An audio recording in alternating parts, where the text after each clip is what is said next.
By doing this one thing, you will always stay overweight. I'm going to demonstrate this with a story. So there was this professor, and he was in front of this huge lecture hall, and he kind of slammed this big glass jar on the table. And then he proceeded to pull out some rocks, big old rocks, and he put them in the jar. And he filled it to the top. And then he looked out into the lecture hall to the students, and he asked, "Is this jar full?" And the students said, "Yes, it's full, obviously." And the professor, he then proceeded to put pebbles into the jar. And they started to settle in between the big spaces of the big rocks. Then the professor asked, "Is this jar full?" And the students were kind of catching on, so they said, "No." So then he proceeded to take a bag of sand. He dumped it in. It filled the cracks between the pebbles and the big rocks. Asked the class, "Is this full?"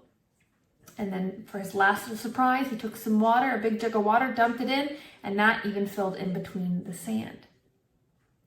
And then he looked out to the students and he said, "This jar is your life. The big rocks represent the important things, your health, your family, your values. The pebbles represent the other important things, but that aren't urgent, your social life, your career, your hobbies. The sand represents the things day to day that aren't important but take up a lot of our time. And then the water represents distractions in our life, like social media and gossip. And if you do not prioritize the big things first, the big rocks first, you won't be able to fit much in your jar. See, if you filled that jar with sand first, you couldn't fill the big rocks in, the pebbles or the water." And so the moral of the story here is, if you do not prioritize the big rocks in your jar first, you won't have time for anything else, and nothing else really matters. There is no more noble of a cause than being the best version of you, because that is number one. You can't help anybody else unless you help yourself first. You are number one, not your husband, not even your children, which might sound crazy. But the thing that's going to keep you overweight forever and stuck is if you keep prioritizing the pebbles, the sand, and the water in your life. Until you actually decide what those big rocks are in your life, and that's what you put in the jar first, you will always feel overwhelmed. You will always feel like you don't have enough time, and you will always feel like you never actually finish your to-do list. You know that laundry list of stuff you have to get done? Like, boom, boom, boom, boom, boom, like so much to get done, and it never gets done, because when you cross off one thing, you add like 5 different things, more things, right? And so until you realize that nothing on that list matters, if you are not healthy, if you are not the best version of you, you're not going to be able to keep up with that list for very much longer. And when I was overweight, when I had the 80 pounds on me, it always seemed like my days got away from me. Like the days just flew by and I couldn't get anything done or anything fully completed. And I felt defeated. I felt like I was always one step behind.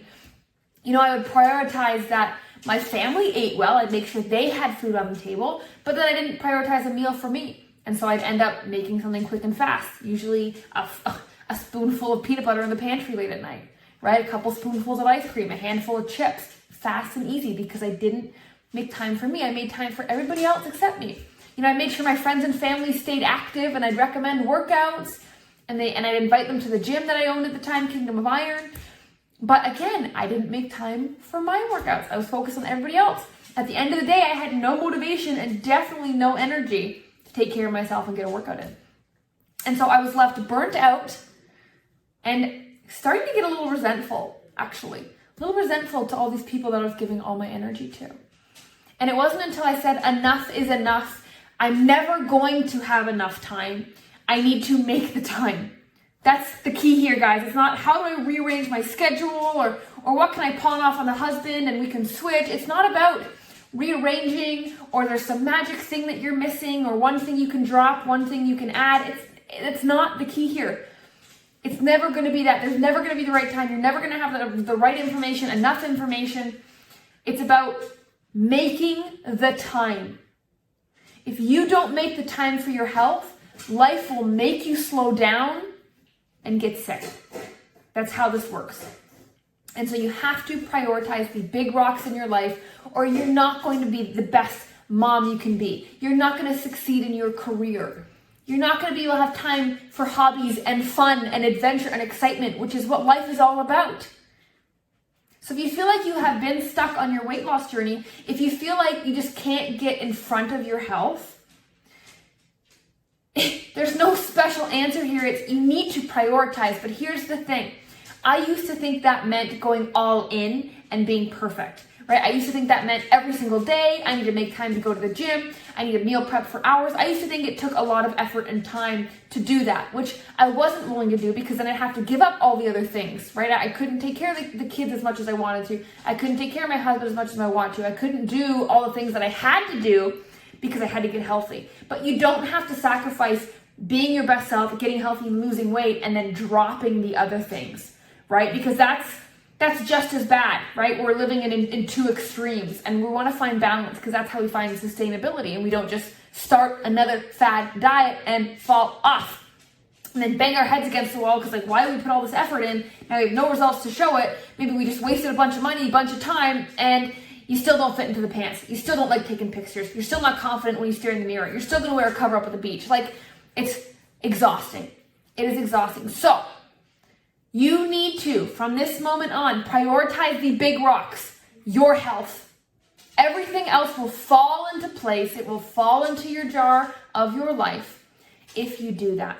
But the key is to start small. Do not overwhelm yourself when you already have a huge to-do list, right? I would start with, when I was trying to lose my weight, now I love working out every day, and I've created a lifestyle where I can actually fit working out in every day.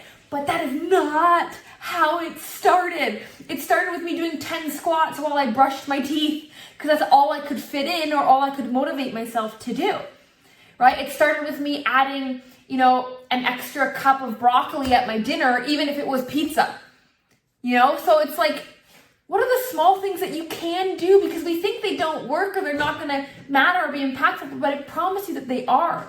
You throw a pebble into a lake and it just ripples and ripples and ripples. And these small actions, these small things, they do have huge effects. And we forget that. And I am here to remind you that no matter how small of a step you make today, the second, it will pay off and it will accumulate. And 1 year from now, you could build everything up so that you don't even recognize yourself, that you don't even recognize your body, your life. You have the dreams become a reality. You're that girl. You're that girl. Or that woman. And so do something freaking small, right? If you normally drink 5 sodas a day, drink 4 and have an extra glass of water. Like, that's all I'm talking about here. We think it's complicated. If you normally eat a piece of cake every night, have half a piece of cake every night. No one said you had to stop eating the cake.